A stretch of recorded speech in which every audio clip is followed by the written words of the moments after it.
जय हिंद साथियों, आप सभी का आपके अपने YouTube चैनल जीके बाई फौजी सर पर हार्दिक अभिनंदन एवं स्वागत करता हूं।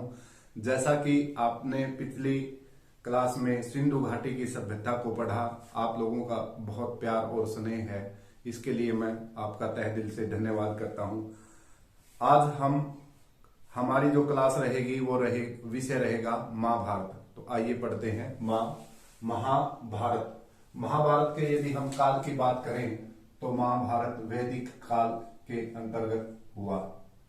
वैदिक काल, जैसा कि आप सभी जानते हैं कि 1500 ईस्वी पूर्व से लेकर 600 ईस्वी पूर्व तक वैदिक काल रहा और महाभारत का जो काल है, समय है, वो 900 ईस्वी पूर्व रहा है। महाभारत यदि शब्द का मैं संधि विच्छेद करूं तो महा प्लस में भारत। महा का मतलब महान, भारत का मतलब भरत। भरत राजा के नाम पर हमारे देश का नाम भारत पड़ा। महाभारत को अन्य भी नाम दिए गए हैं, जैसे कि महासंग्राम, अर्थात महासंग्राम की यदि हम बात करें तो एक भयंकर लड़ाई।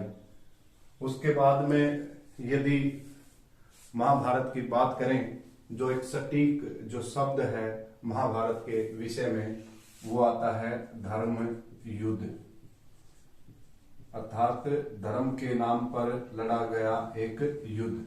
महाभारत, जैसा कि आपको विदित है, कौरव पक्ष एवं पांडव पक्ष दोनों के मध्य लड़ा गया युद्ध है।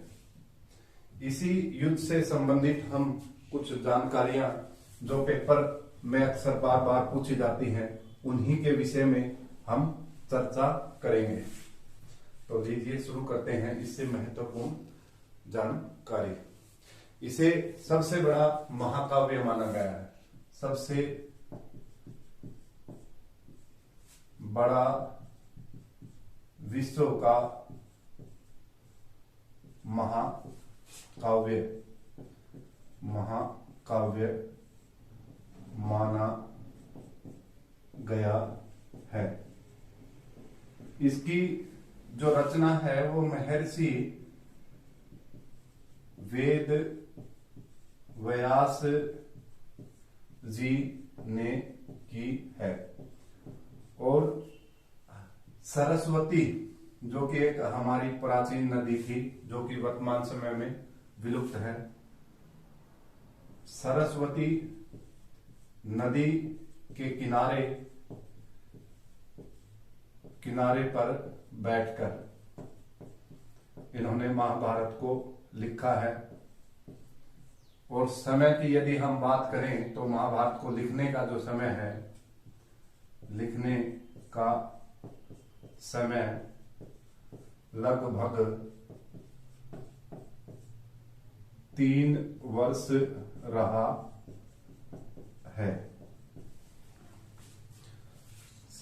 महाभारत वैदिक काल में वैदिक काल के मध्य हुआ है। सबसे बड़ा विश्व का महाकाव्य है। महर्षि वेद व्यास जी ने लिखा है। सरस्वती नदी के किनारे पर बैठकर लिखा है। लिखने का समय लगभग 3 वर्ष रहा है। यदि हम इसके अंदर बात करें तो यह एक वीर रस पर आधारित महाकाव्य है। वीर रस की यदि हम बात करें, ये परीक्षा की दृष्टि से अब की बात महत्वपूर्ण प्रश्न बनता है। वीर रस अर्थात वीरों का वर्णन। वीर आप यदि देखेंगे तो यहां पर सबसे पहले भीष्म पितामह का त्याग, आजीवन त्याग है।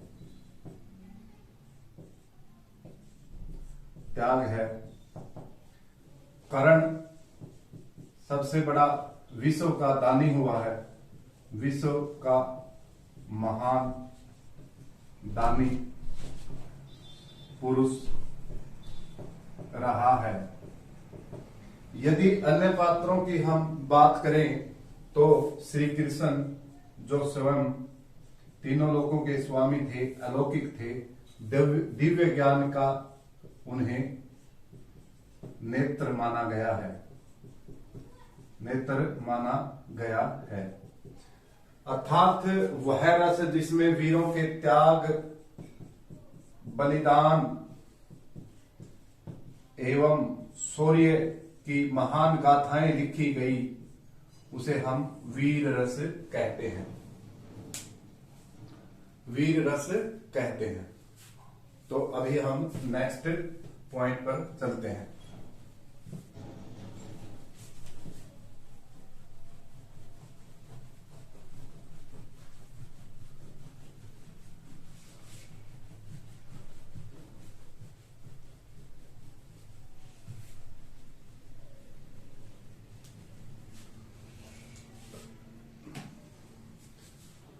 गीता, इसके अंतर्गत गीता के विषय में हम बात करेंगे अभी। गीता साक्षात भगवान के मुख से निकली अमृत वाणी कहा गया है, अमृत वाणी कहा गया है। गीता की यदि अन्य बात करें तो गीता के अंदर कुल 18 अध्याय है। यदि श्लोकों की बात करें तो कुल 700 श्लोक है। अन्य यदि बात करें गीता के अंदर और क्या क्या है, गीता को यदि अन्य बात करें तो विश्व की कुल 39 भाषाओं में गीता का अनुवाद किया गया है। वस्तुतः यदि हम महाभारत की भाषा देखें तो महाभारत की जो भाषा थी सर्वप्रथम वह संस्कृत भाषा थी। संस्कृत अर्थात प्राचीन समय में जब संस्कृत ही एक हमारी मात्र ऐसी भाषा होती थी, क्योंकि उस समय ना तो हिंदी का, ना अंग्रेजी का, ना किसी अन्य भाषा का विकास हुआ था, ना ही कोई अन्य भाषा थी। यदि गीता के बारे में अन्य बात की जाए तो गीता हमारे भारत के अंदर संविधान के अंतर्गत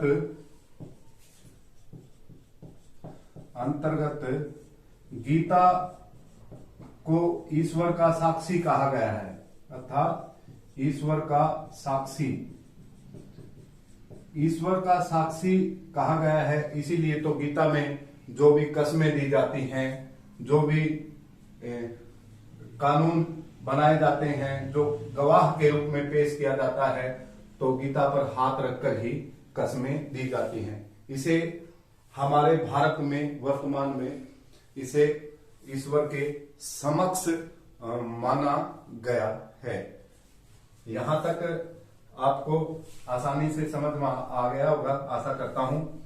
नेक्स्ट पॉइंट पर हम बात करते हैं जल्दी।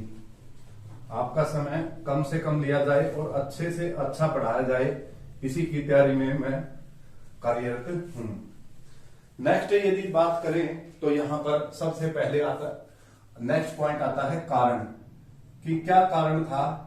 कि आप सभी जानते हैं कि कौरव पक्ष और पांडव पक्ष दोनों के बीच में जो वार्ता हुई उसमें साम्राज्य को लेकर युद्ध हुआ। कौरवों ने पांडवों को राज्य देने से इनकार कर दिया। अंत में जब भगवान श्री कृष्ण केवल मात्र 5 गांव के लिए शांति दूत के रूप में जाते हैं तो भी उन्होंने मना कर दिया। इसी से यहीं से होती है शुरुआत युद्ध की। गीता के यदि युद्ध की हम बात करें, महाभारत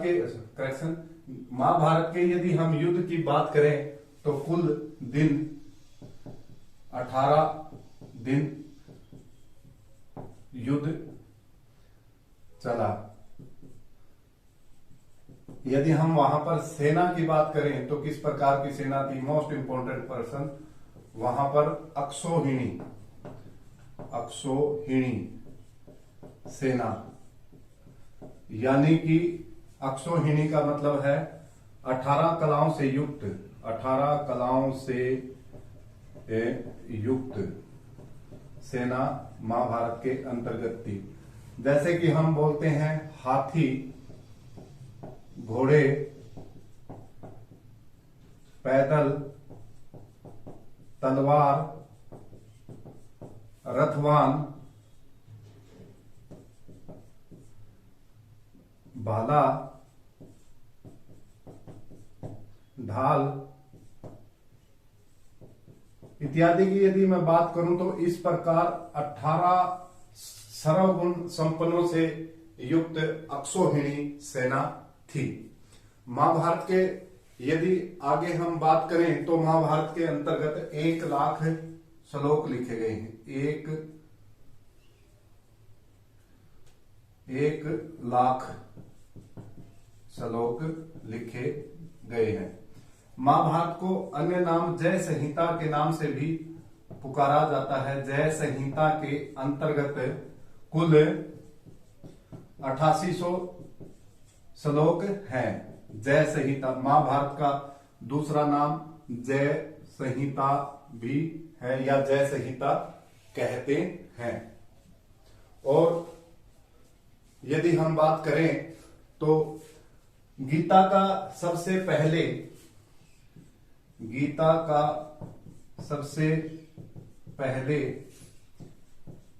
फारसी भाषा में अनुवाद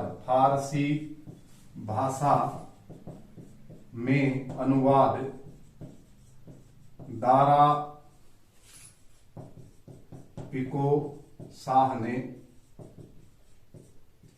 किया था। ये मोस्ट इंपोर्टेंट पर्सन है। उसके बाद में लिखने का वर्ष, इसके यदि हम लिपि की बात करें तो उस समय पर जो लिपि थी, लिपि की बात करें अर्थात लिपि का मतलब वो स्पष्टीकरण करें तो लिपि अर्थात जिसके अंतर्गत कोई भाषा लिखी जाए। जैसे हिंदी भाषा की लिपि हमारी देवनागरिक है।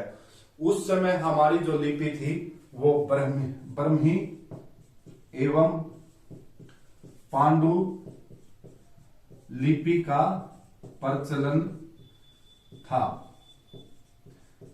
इन लिपियों के अंतर्गत जो ब्रह्मी लिपि और जो पांडु लिपि है, ये दोनों की दोनों एक महत्वपूर्ण लिपियां थी, जिसके अंतर्गत हमारे काफी ग्रंथ भी लिखे गए हैं।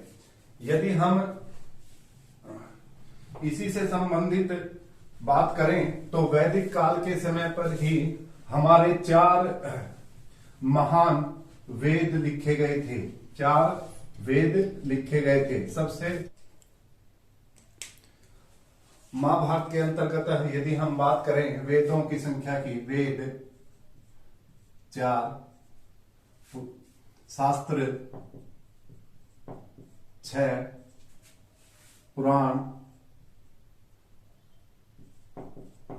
18, उपनिषद 108 हैं। सबसे पहले वेद 4 है। वेद को क्या था, अग्नि, अंगिरा और वायु ऋषि ने मिलकर भारत का जो अलौकिक ज्ञान था उनको चारों वेदों के माध्यम से संयोजित किया था, इकट्ठा करके लिखा था, ताकि भारत भविष्य की पीढ़ियां उन्हें अपने सुरक्षित धर्म, हमारी सभ्यता एवं संस्कृति को बचा सकें। शास्त्र में सब प्रकार से निपुण शिक्षाएं शास्त्रों के अंदर दी गई थी।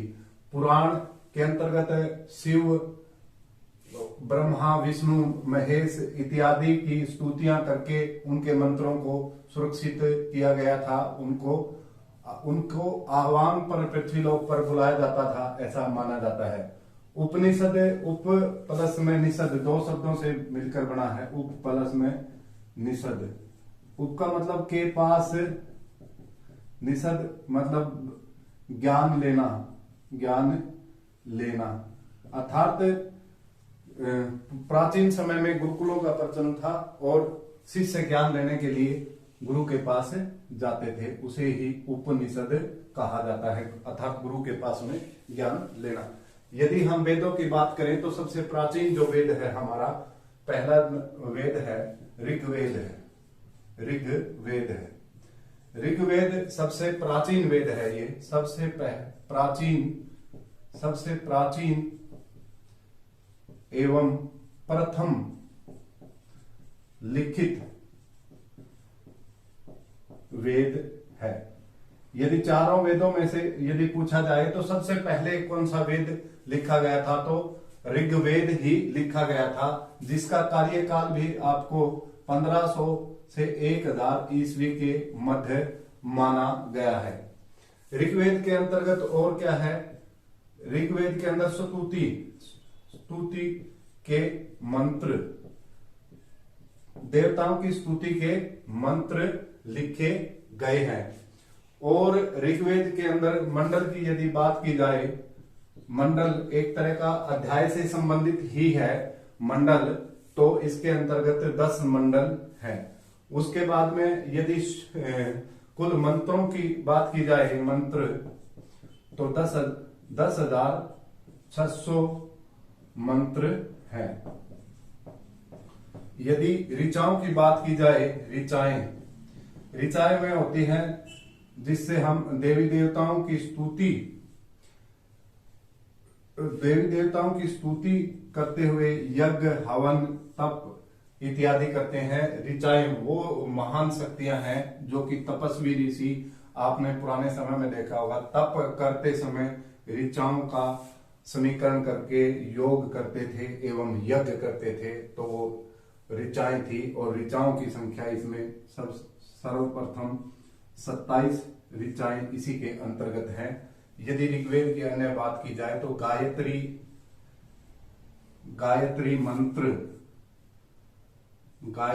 मंत्र ऋग्वेद से ही लिया गया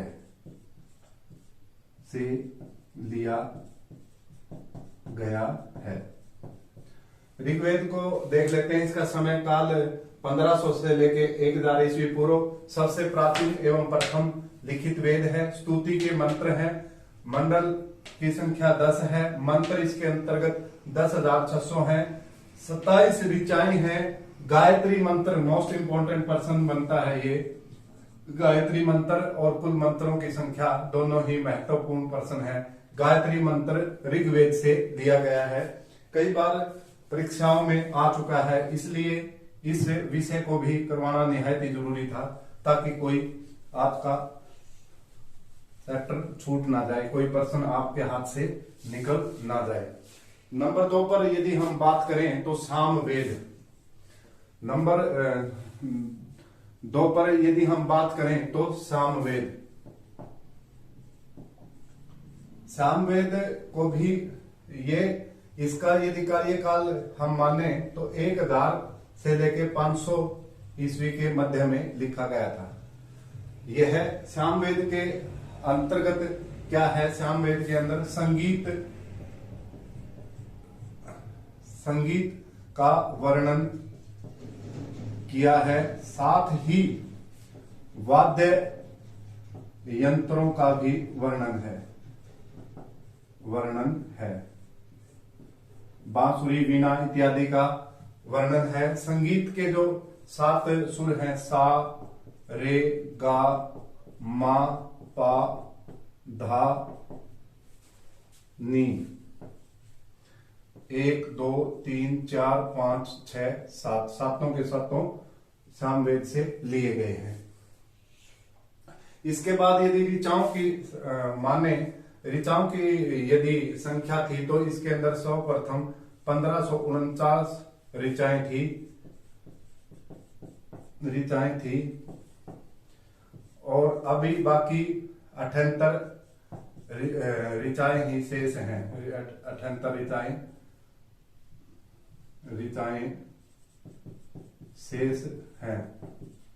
जैसा कि आप सभी को पता है कि 1204 से 1206 के मध्य नालंदा विश्वविद्यालय को आग लगा दी गई थी और ये ऋचाएं जल गई थी।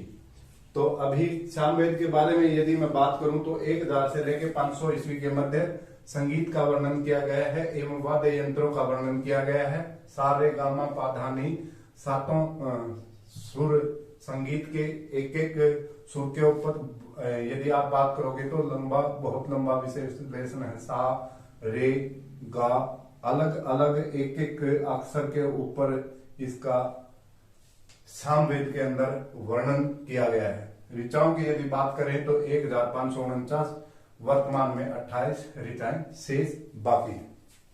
सामवेद में बस इतना ही। नेक्स्ट हम बात करेंगे यजुर्वेद। नंबर 3 पर हम बात करेंगे यजुर्वेद। यजुर्वेद का मतलब यदि हम देखें तो यज्ञ के मंत्र एवं चिकित्सा से संबंधित, यज्ञ के मंत्र चिकित्सा से संबंधित और इसके बाद में कर्मकांड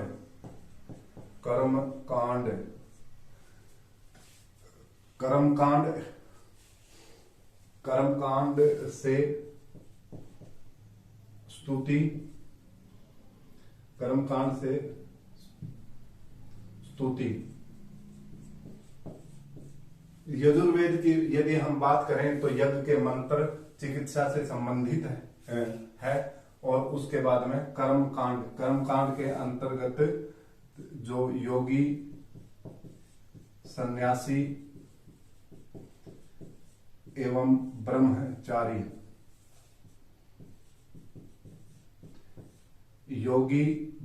सन्यासी एवं ब्रह्मचारी सभी का अलग अलग से विश्लेषण यजुर्वेद के अंतर्गत किया गया है। यजुर्वेद में इतना ही। इससे आगे हम बात करते हैं अथर्ववेद। नंबर 4 अथर्ववेद। अथर्ववेद के अंतर्गत क्या है कि सबसे पहला जो बाकी के तीनों जो लिखे गए हैं ऋग्वेद,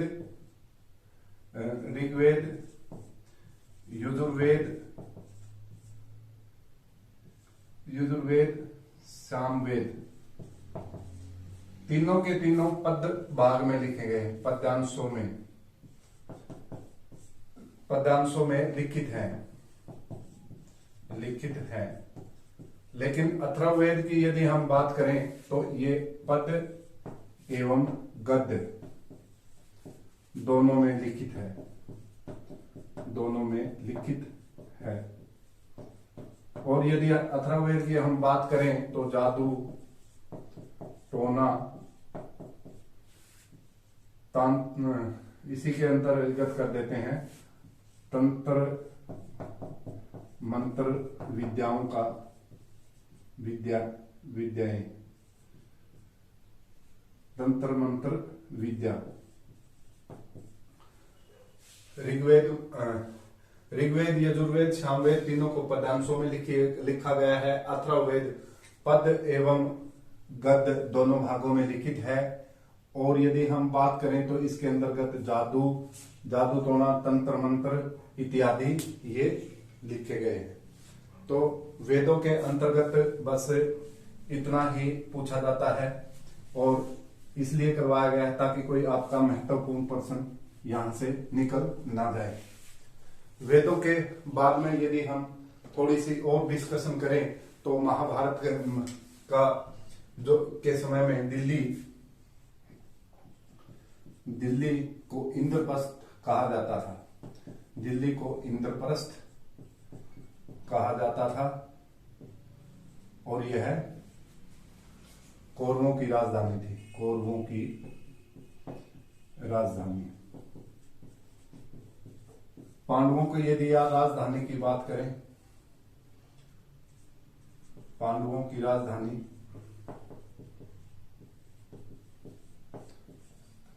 हस्तिनापुर।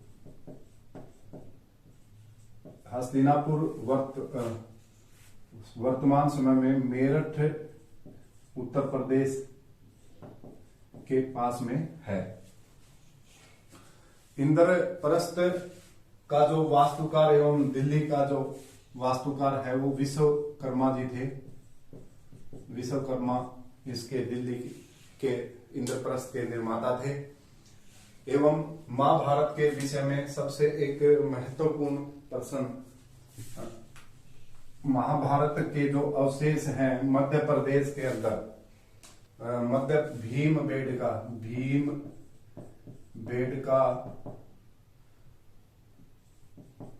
भीमबेटका की गुफाओं में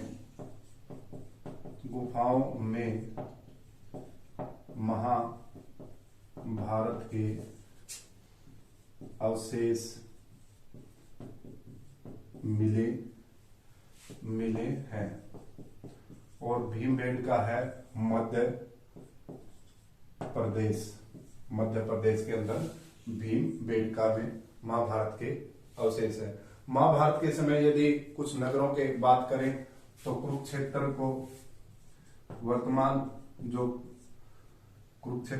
वर्तमान एवं प्राचीन की बात करें तो कुरुक्षेत्र को कुरुक्षेत्रे कहा गया है। यदि आप गीता को भी पढ़ोगे तो गीता के अंतर्गत भी श्लोक देखने को मिलेंगे, कुरुक्षेत्रे धर्म क्षेत्रे इत्यादि। सोनीपत को सोनप्रस्थ, पानीपत को पानप्रस्थ, रोहतक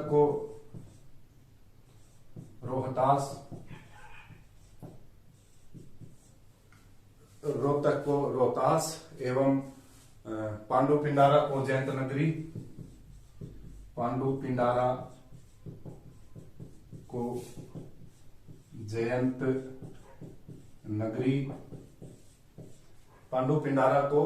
जयंत नगरी, गुरुग्राम को गुरुग्राम। यदि गुरुग्राम की हम बात करें तो गुरुग्राम का सर्वप्रथम पहले नाम गुरुग्राम ही था, बाद में हरियाणा के वासियों ने इसको गुड़गांव बोलने लगे। गुड़गांव शब्द कई साल तक रहा गुड़गांव, लेकिन वास्तविक में अभी वापिस चेंज कर दिया है। इसका नाम पहले भी गुरुग्राम था और वर्तमान समय भी इसका नाम गुरुग्राम है। एक दो और इम्पोर्टेंट पर्सन की यदि बात करें तो कर्ण के जो गुरु थे वो परशुराम थे। महाभारत में कर्ण के जो गुरु थे वो परशुराम थे। कर्ण के गुरु और परशुराम जी की एक बहुत बड़ी विशेषता रही है कि पृथ्वी को 18 बार परशुराम जी ने क्षत्रियों से वंचित किया है, यानी कि खाली किया है।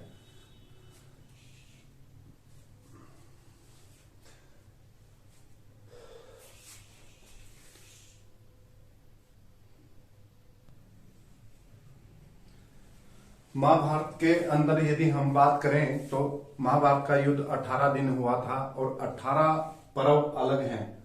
ध्यान कीजिए, 18 पर्व अलग हैं और 18 अध्याय अलग हैं। गीता जी में 3 चीजों का 18 बार वर्णन मिलेगा आपको। महाभारत के अंदर 18 पर्व मिलेंगे, 18 दिन युद्ध और 18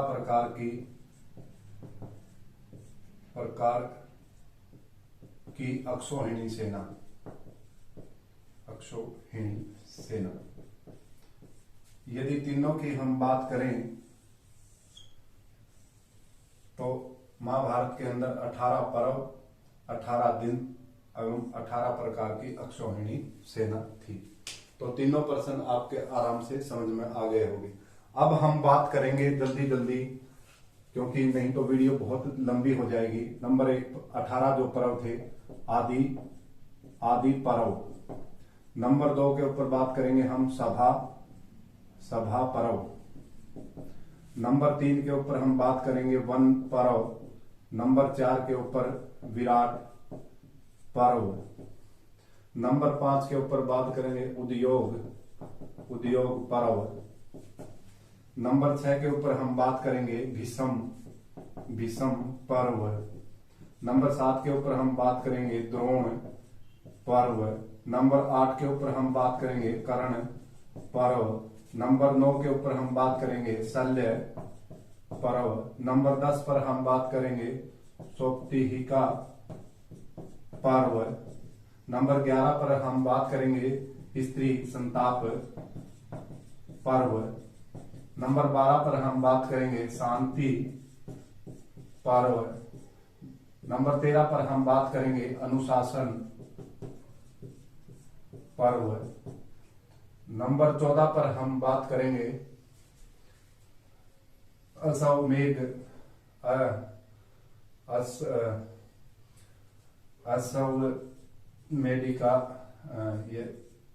मेडिक पर्व। नंबर 15 पर हम बात करेंगे आश्रम पर्व। नंबर 16 पर हम बात करेंगे मौसम पर्व। नंबर 17 पर हम बात करेंगे महाप्रस्थान पर्व। और नंबर 18 पर हम बात करेंगे स्वर्ग आश्रम पर्व। एक मुख्य बात आपको विशेष ध्यान देने की है, शब्दों पे थोड़ा जोर दीजिए जो मैं अभी कहने जा रहा हूं। विशेष, यदि हम किसी भी शब्द को उच्चारित करने से पहले हम उस शब्द को देखते हैं कि ये उपरोक्त जो शब्द है ये क्या है, तो शब्द के पास यदि हम जाते हैं तो शब्द हमें वापस कहता है कि मेरी व्याख्या के लिए आप व्याकरण के पास जाइए और व्याकरण मुझे परिभाषित करेगा। तो इन्हीं को मद्देनजर रखते हुए हम जल्दी सिर्फ 1 या 2 मिनट के अंतर्गत 18 के 18 पर्वों को पढ़ने का काम करेंगे, समझने का काम करेंगे। आदि पर्व, आदि का मतलब होता है पहले से। आदि पर्व में क्या होगा, जन्म हो जाएगा इनका, सभी का, पांडवों का विवाह हो जाएगा, स्वयंवर हो जाएगा। सभा पर्व, सभा के लिए।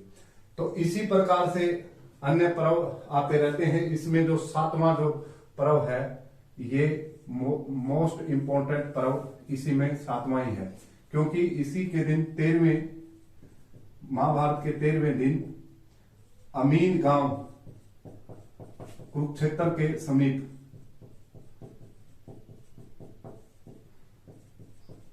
अभिमन्यु का युद्ध हुआ। अभिमन्यु की मृत्यु हुई थी, अभिमन्यु की मृत्यु हुई थी। वैसे तो सभी पर्व इंपॉर्टेंट है। नंबर 3 पे वानप्रस्थ, नंबर 4 पे विराट पर्व, नंबर 5 पे उद्योग पर्व, नंबर 6 पे भीषम पर्व, नंबर 7 पे द्रोण, नंबर 8 पे कर्ण पर्व, नंबर 9 पे शल्य पर्व, नंबर 10 पे सौप्तिका पर्व, नंबर 10 पे स्त्री संताप, नंबर 12 पे शांति पर्व, नंबर 13 पे अनुशासन पर्व, नंबर 4 पे अश्वमेधिका, नंबर 15 पर आश्रम पर्व, नंबर 16 पर मौसम पर्व, नंबर 17 पर महाप्रस्थान और नंबर 18 पर स्वर्ग आश्रम। यानी कि अंतिम हम माने तो स्वर्ग आश्रम सभी के सभी। ऐसा बताया जाता है एक लोक कथा, पौराणिक लोक कथा के अनुसार कि युद्ध के पश्चात का जो दृश्य है वो इस प्रकार से दृश्य हो गया था कि कोई भी पुरुष वहां पर शेष नहीं बचा था, केवल और केवल कुछ स्त्रियां बच गई थी। कौरवों एवं पांडवों का युद्ध जब हुआ तो केवल स्त्री बच गई थी राजमहल के अंदर, और उन सभी स्त्रियों का हरण कर भील ले गए थे, और पांडव हिमालय पर्वत की ओर चले गए थे। बताते हैं कि 18वें पर्व में स्वर्ग आश्रम पर्व 18 जो पर्व है उसके अंतर्गत सभी मिल लिए गए थे। ये ही महाभारत के मुख्य बातें थी जो आप लोगों से इस क्लास में डिस्कशन की गई है। तो मैं आशा करता हूं कि आपको ये वीडियो पसंद आया होगा। नहीं तो जो भी इस वीडियो में कमी रह गई है कृपया करके मुझे निःसंकोच मैसेज कर दें। यहीं पर हम महाभारत आज की वाणी को देते हैं विराम। नेक्स्ट जो आपकी क्लास होगी वो ऐतिहासिक अवशेष के बारे में होगी। नेक्स्ट जो क्लास होगी वो ऐतिहासिक अवशेष के बारे में होगी। तब तक के लिए दीजिए आज्ञा। जय हिंद, राम राम, जय हिंद।